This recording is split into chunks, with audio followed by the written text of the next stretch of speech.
Hey guys, Hokey Homebrew here. Happy Homebrew Wednesday again. This is a smoked porter. Just brewed it. Actually, this will be on camera. Me tasting it will be the first time I've tasted it. I just brewed it. Well, I don't remember when I brewed it, probably a month ago, but just now kegged it last week and should be carbonated according to my normal set schedule that I do for carbonating. So this is the first taste I'm having of it, so cheers.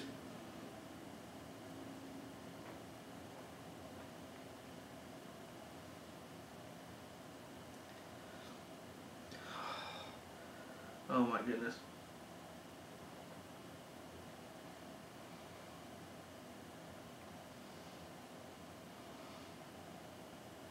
Oh, good Lord.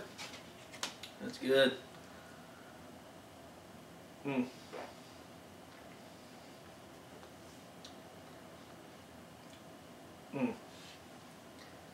Very, very smooth. Very smooth body. Carbonation's perfect on that. I'm going to crank the CO2 down on that because that's exactly where I want a porter.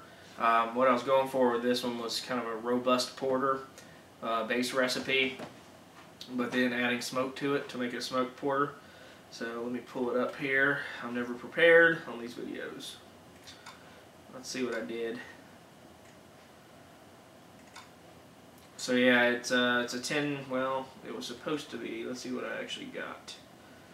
Yeah, 1056 OG with 35 IBUs. So it's kind of on the, it's kind of hoppy. I mean, it's got bitterness, which it's supposed to for a robust porter.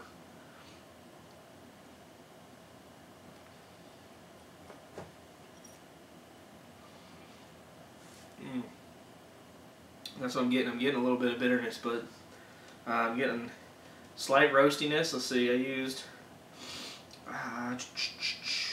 roastedness would have come from the black patent malt. I didn't use any roasted barley because it's a porter. Traditionally, porters are made with black malt and chocolate malt. Usually you don't use roasted barley in porters. That's kind of the difference between porter and stouts. I mean, it's a very close style, but stouts are supposed to have a lot more of that roasted character. So this one I used some Crystal 60, some chocolate malt, some black patent malt, and then of course for my smoked malt I used peat smoked malt. I've done this once before with peat smoked malt, and I really liked the one before, so that's why I chose to do it again. I also made one, God, a long time ago. One of probably the first 5 all-grain beers I ever brewed was a smoked porter, and I used cherry wood smoked malt. And I didn't take good notes back then because I was just starting, but from what I remember, I really enjoyed that one as well. So I might try to, maybe next time, try with cherry wood and see if I like it better. But, I mean, head right now, it's not much of a head, but then again, it's not super carbonated. And I didn't pour it very vigorously, but it's a nice tan off-white head. The aroma is just lots of chocolate, a little bit of roast, and a slight smokiness. I mean, the smoky is not over the top on this one, so it's not going to offend anyone really if you're not into it.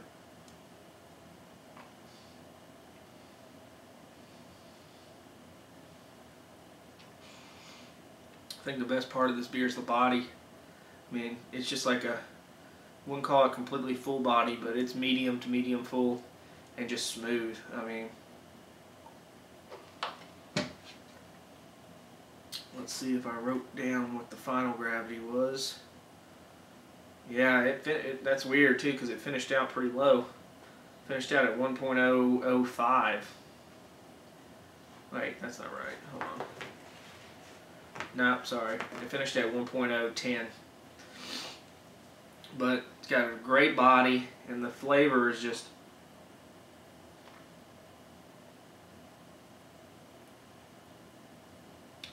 the upfront flavor when it's in your mouth is chocolate. Not very much roastiness, obviously. I didn't use roasted barley. I mean, it's there.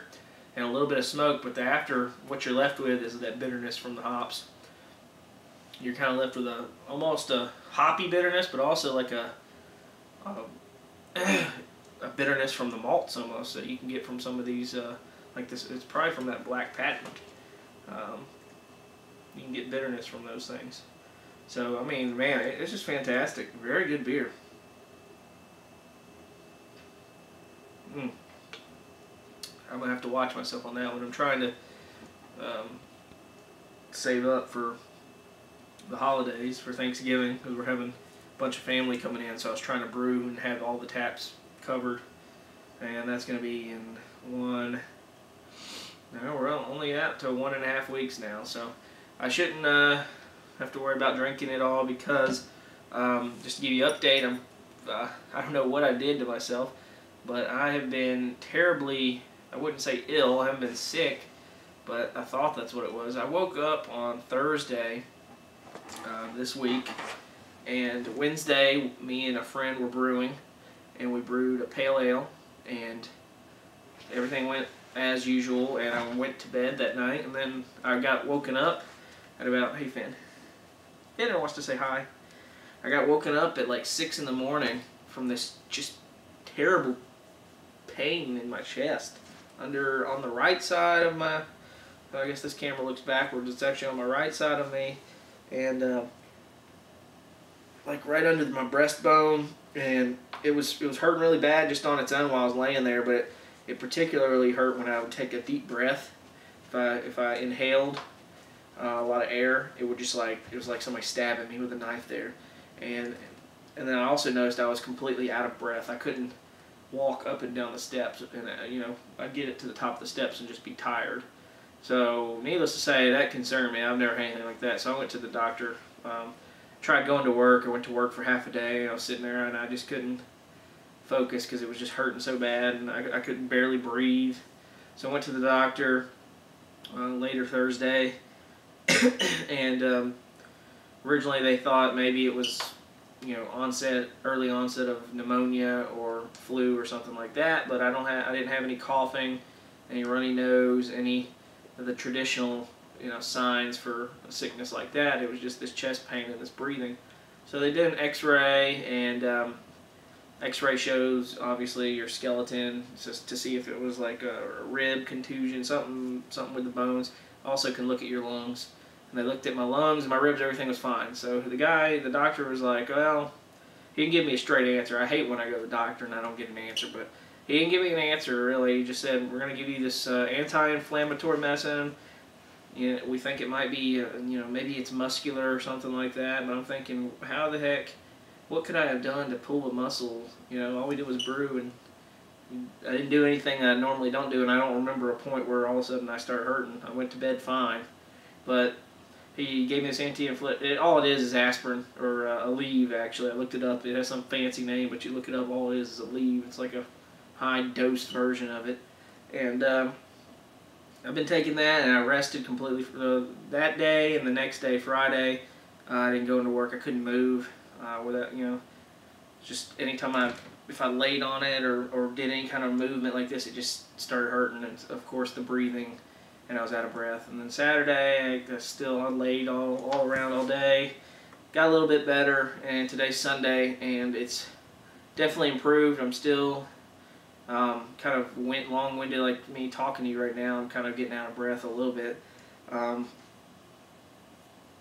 And now it doesn't hurt when I'm just sitting still. It only hurts if I if I lay on it, or if I take a deep breath, it hurts still. But like that kind of, but it doesn't hurt as bad. That one didn't hurt as bad. So I think it's getting better. I don't know what it is, but I haven't been drinking. This is actually my first drink since I've been on it, and just trying to get better for the holidays. So that's what I've been up to. Sorry to bore you with that medical story.